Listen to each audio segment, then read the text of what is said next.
Robert Lebrun. When they reached the cottage, the two seated themselves with some appearance of fatigue upon the upper step of the porch, facing each other, each leaning against a supporting post. "What folly to bathe at such an hour, in such heat!" exclaimed Mr. Pontellier. He himself had taken a plunge at daylight. That was why the morning seemed long to him. "You are burnt beyond recognition," he added, looking at his wife, as one looks at a valuable piece of personal property which has suffered some damage. She held up her hands, strong, shapely hands, and surveyed them critically, drawing up her fawn sleeves above the wrists. Looking at them reminded her of her rings, which she had given to her husband before leaving for the beach. She silently reached out to him, and he, understanding, took the rings from his vest pocket and dropped them into her open palm.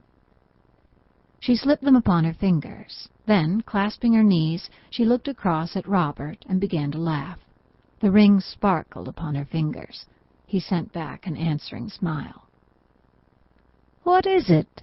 asked Pontellier, looking lazily and amused from one to the other.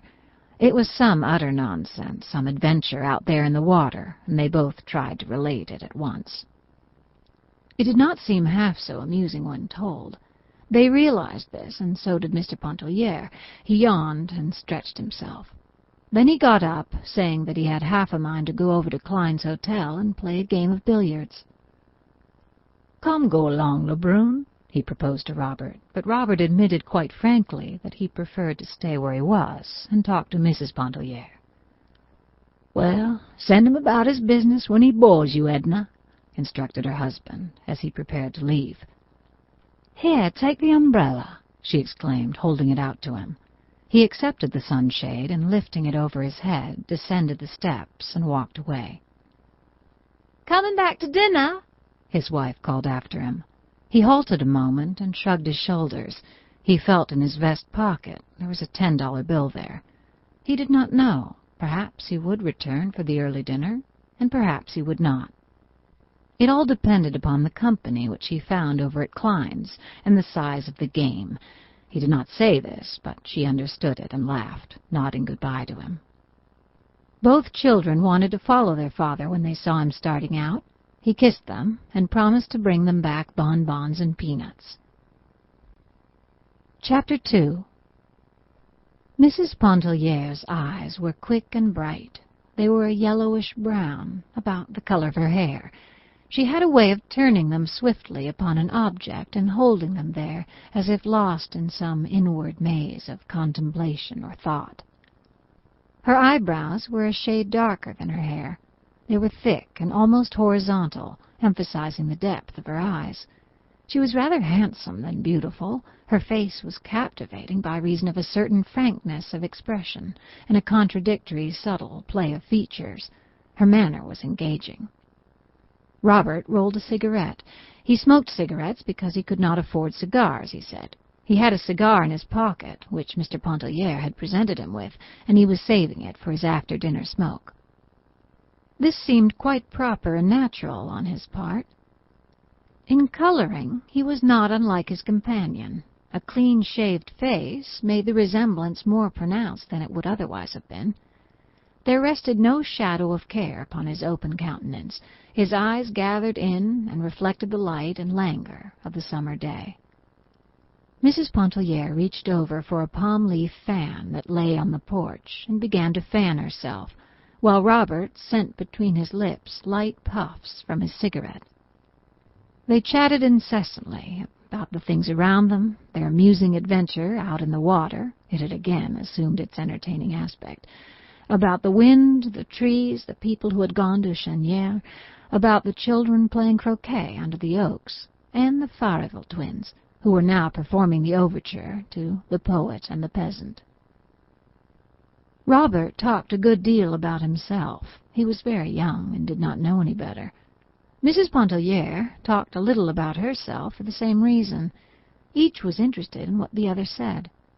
Robert spoke of his intention to go to Mexico in the autumn, where fortune awaited him. He was always intending to go to Mexico, but some way never got there. Meanwhile, he held on to his modest position in a mercantile house in New Orleans, where an equal familiarity with English, French, and Spanish gave him no small value as a clerk and correspondent. He was spending his summer vacation, as he always did, with his mother at Grand Isle. In former times, before Robert could remember, the house had been a summer luxury of the Lebruns. Now, flanked by its dozen or more cottages, which were always filled with exclusive visitors from the Quartier Français, it enabled Madame Lebrun to maintain the easy and comfortable existence which appeared to be her birthright. Mrs. Pontellier talked about her father's Mississippi plantation and her girlhood home in the old Kentucky bluegrass country. She was an American woman with a small infusion of French which seemed to have been lost in dilution. She read a letter from her sister, who was away in the East and who had engaged herself to be married. Robert was interested and wanted to know what manner of girls the sisters were, what the father was like, and how long the mother had been dead. When Mrs. Pontellier folded the letter, it was time for her to dress for the early dinner. "I see Léonce isn't coming back," she said, with a glance in the direction whence her husband had disappeared. Robert supposed he was not, as there were a good many New Orleans clubmen over at Klein's. When Mrs. Pontellier left him to enter her room, the young man descended the steps and strolled over toward the croquet players, where, during the half-hour before dinner, he amused himself with the little Pontellier children, who were very fond of him. Chapter 3. It was 11 o'clock that night when Mr. Pontellier returned from Klein's hotel. He was in an excellent humor, in high spirits, and very talkative. His entrance awoke his wife, who was in bed and fast asleep when he came in. He talked to her while he undressed, telling her anecdotes and bits of news and gossip that he had gathered during the day. From his trouser pockets he took a fistful of crumpled banknotes and a good deal of silver coin, which he piled on the bureau indiscriminately, with keys, knife, handkerchief, and whatever else happened to be in his pockets. She was overcome with sleep and answered him with little half-utterances. He thought it very discouraging that his wife, who was the sole object of his existence, evinced so little interest in things which concerned him, and valued so little his conversation. Mr. Pontellier had forgotten the bonbons and peanuts for the boys. Notwithstanding, he loved them very much, and went into the adjoining room where they slept to take a look at them and make sure that they were resting comfortably. The result of his investigation was far from satisfactory. He turned and shifted the youngsters about in bed. One of them began to kick and talk about a basket full of crabs. Mr. Pontellier returned to his wife with the information that Raoul had a high fever and needed looking after. Then he lit a cigar and went and sat near the open door to smoke it. Mrs. Pontellier was quite sure Raoul had no fever. He had gone to bed perfectly well, she said, and nothing had ailed him all day. Mr. Pontellier was too well acquainted with fever symptoms to be mistaken. He assured her the child was consuming at that moment in the next room. He reproached his wife with her inattention, her habitual neglect of the children.